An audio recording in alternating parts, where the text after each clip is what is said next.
Assalamualaikum warahmatullahi wabarakatuh.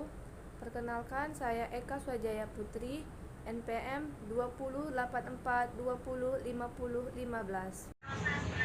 Arum Agustina 2084205030. Saya Titania Aurelia, NPM 2084205023. Baiklah, saya akan menjelaskan gastrulasi.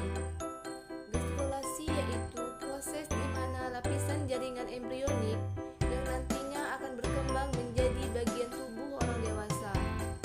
Tahap perkembangan ini akan menghasilkan hasil akhir yang disebut dengan gastrula.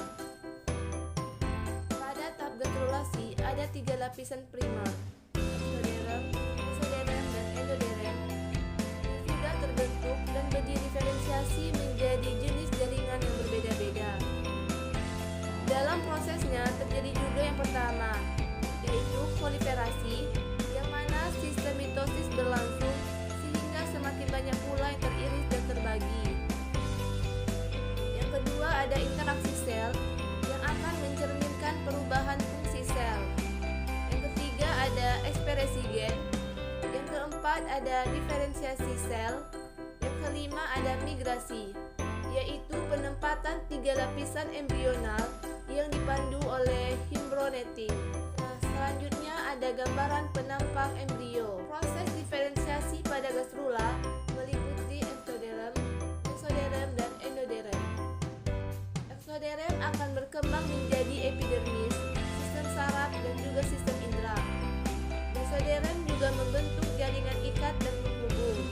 Sedangkan endoderm akan berkembang menjadi jaringan penyusun organ-organ dalam. Pada tahap ini, sel-sel akan mengalami gerakan-gerakan yang disebut dengan morfogenetik. Gerakan morfogenetik pada gastrulasi dihasilkan oleh kombinasi perubahan sel. Perilaku ini meliputi perubahan bentuk, ukuran, posisi, dan jumlah sel. Perubahan ini sering dikaitkan dengan perubahan dalam adesi matriks dari sel ke sel atau sel ke ekstraseluler. Hasil utama gerakan morfogenetik yaitu perubahan susunan sel yang menjadi suatu tahapan yang khas. Akibatnya, kumpulan sel yang semula terletak berjauh akan mendekat dan melakukan interaksi serta merangsang pembentukan sistem organ-organ tubuh. Yang pertama, perubahan bentuk sel yang melibatkan pemimpinan sel dari bentuk kolumnar atau kubus ke bentuk squamous, pemanjangan atau pemendekan sel dari bentuk kubus kolumnar atau sebaliknya, serta terjepitnya sel sehingga terjadinya perubahan dari bentuk kolumnar ke baji. Yang kedua ada perubahan ukuran sel yang mungkin melibatkan peningkatan atau penurunan sel. Yang ketiga ada perubahan posisi sel yang melibatkan perpindahan sel secara aktif ataupun pasif dari suatu wilayah yang lainnya. Yang keempat ada perubahan jumlah sel yang mungkin melibatkan peningkat jumlah sel melalui mitosis atau penurunan jumlah sel melalui apofosis. Selanjutnya itu ada macam-macam gerakan morfogenetik. Yang pertama ada migrasi konvergen dan divergen. Sebelum saya menjelaskan apa itu migrasi konvergen dan migrasi divergen, saya akan menjelaskan terlebih dahulu apa itu migrasi. Migrasi merupakan gerakan sel atau lapisan menuju tempat yang sudah menjadi peta nasib atau lapisan sel tersebut. Jadi, migrasi konvergen merupakan pergerakan pemusat satu arah, sedangkan migrasi divergen merupakan gerakan menyebar. Yang kedua ada invaginasi dan evaginasi. Invaginasi itu merupakan gerakan melekuk ke dalam sehingga salah satu titik menjadi lebih cekung. Sedangkan evaginasi merupakan pergerakan melengkung keluar sehingga salah satu titik menjadi lebih cembung. Yang ketiga ada involusi, yaitu pelentikan bibir nertovolus dan bibir ventral blastovolus.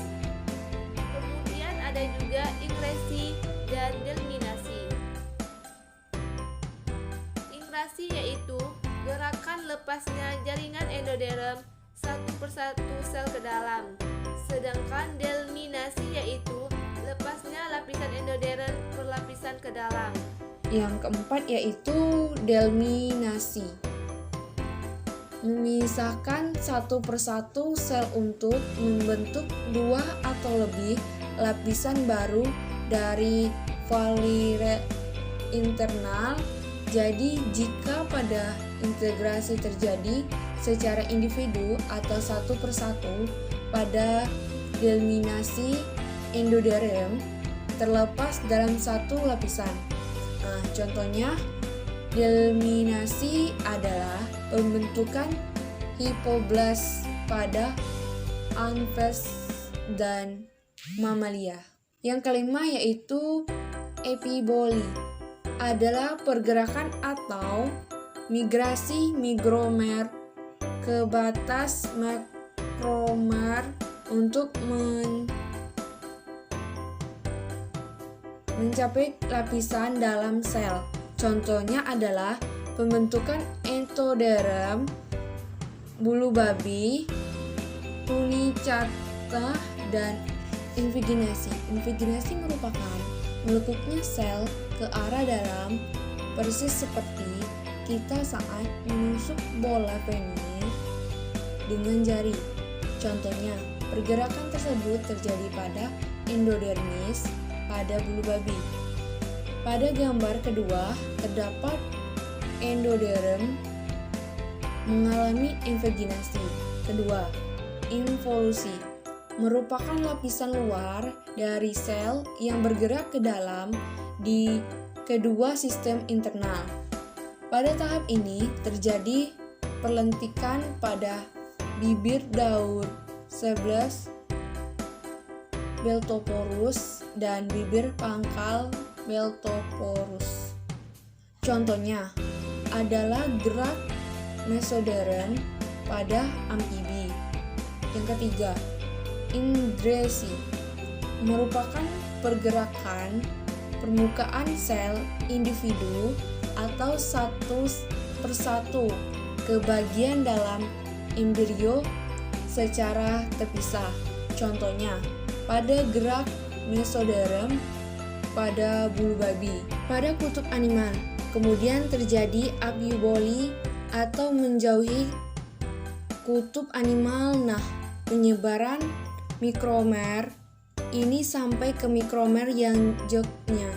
Tahap pertama purifikasi, kemudian dilanjutkan dengan perubahan untuk sel kutub vegetatif.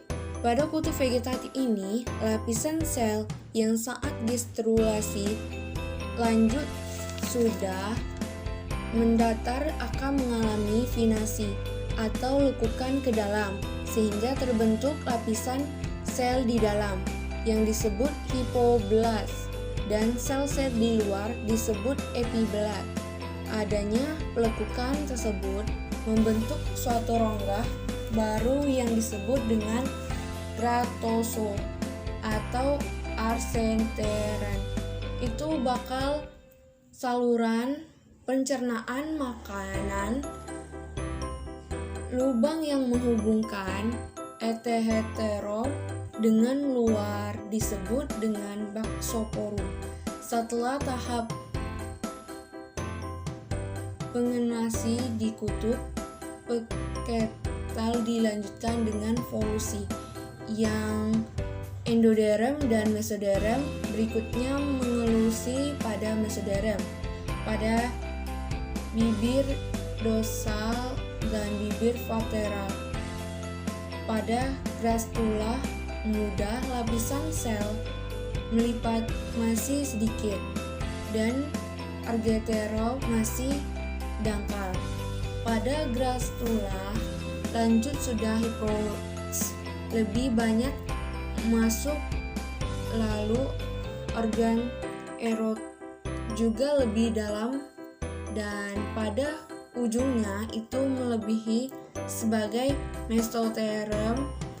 Ada sel-sel yang terlepas dari ujung hipoblast adalah terbentuklah sel-sel mesokim atau yang disebut bakal mesoderm. Nah, dapat dilihat juga sel itu dari mulut dan anus, yaitu ada di kutub animal. Anusnya itu ada di kutub vegetat, yang begitu pun, dan eksternal ada di tengah-tengahnya.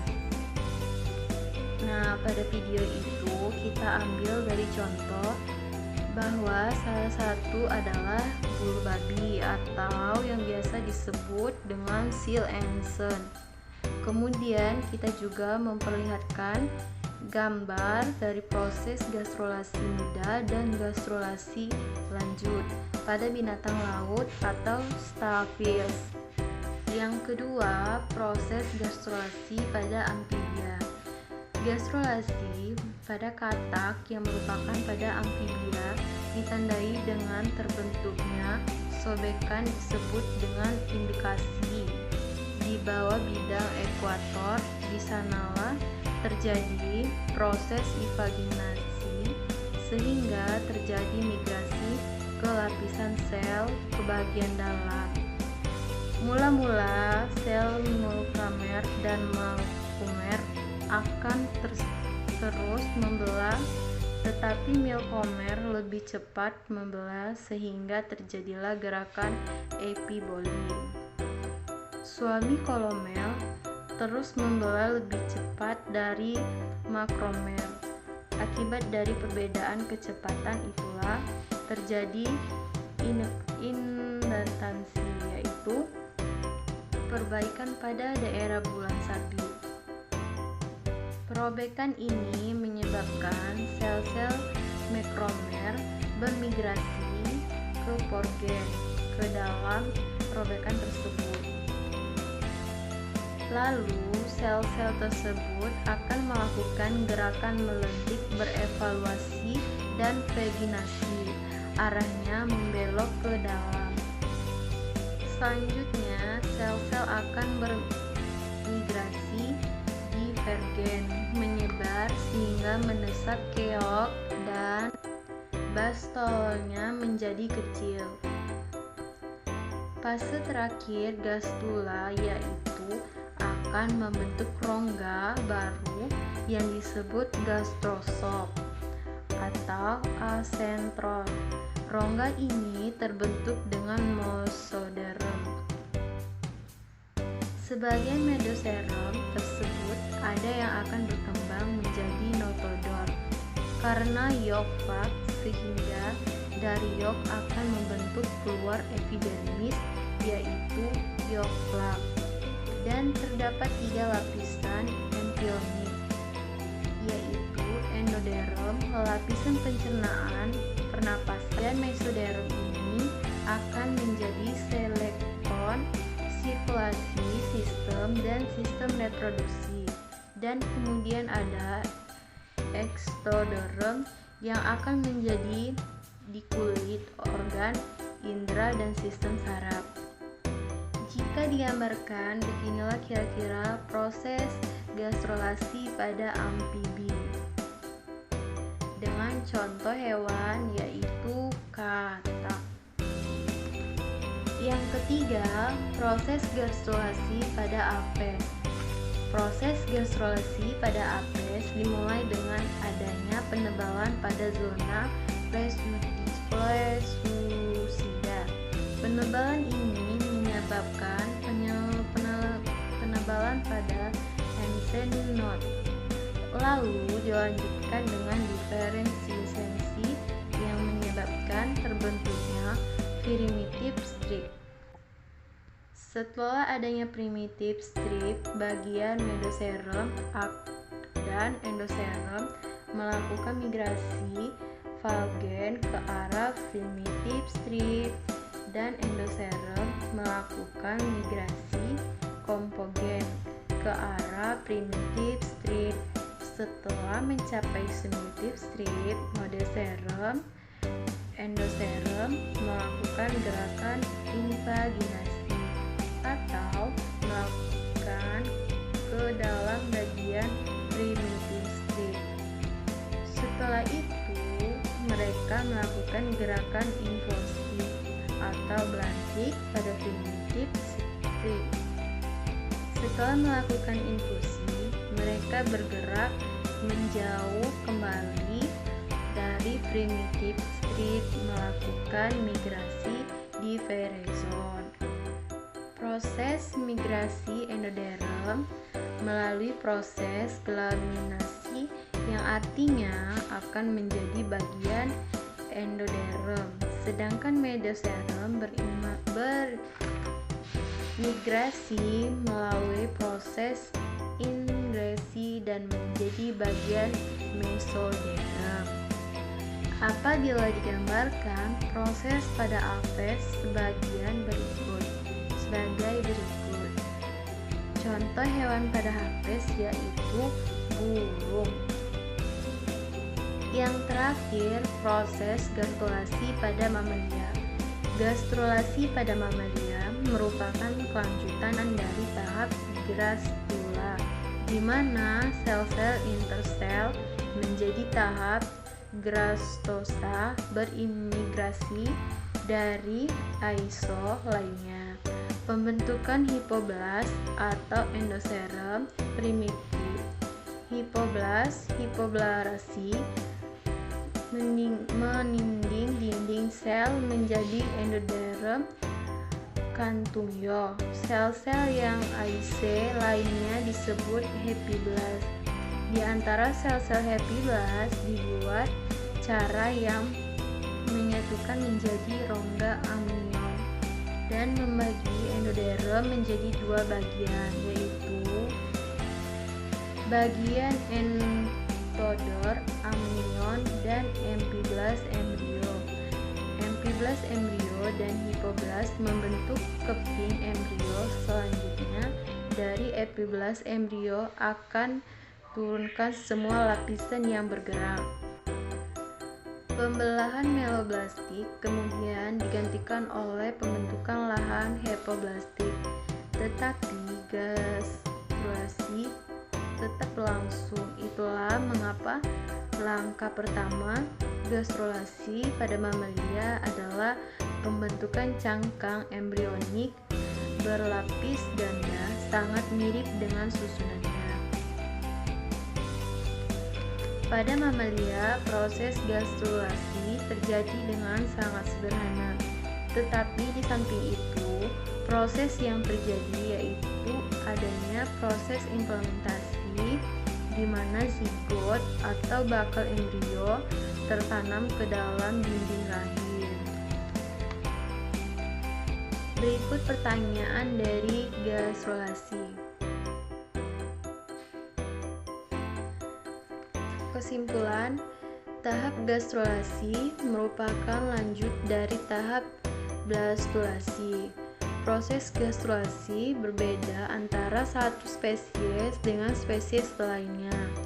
Setiap kelompok hewan hanya memiliki karakteristik proses gastrulasi yang khas. Hasil akhir tahap ini yaitu embrio stadium gastrula. Proses gastralisasi aksi akan berlanjut melalui proses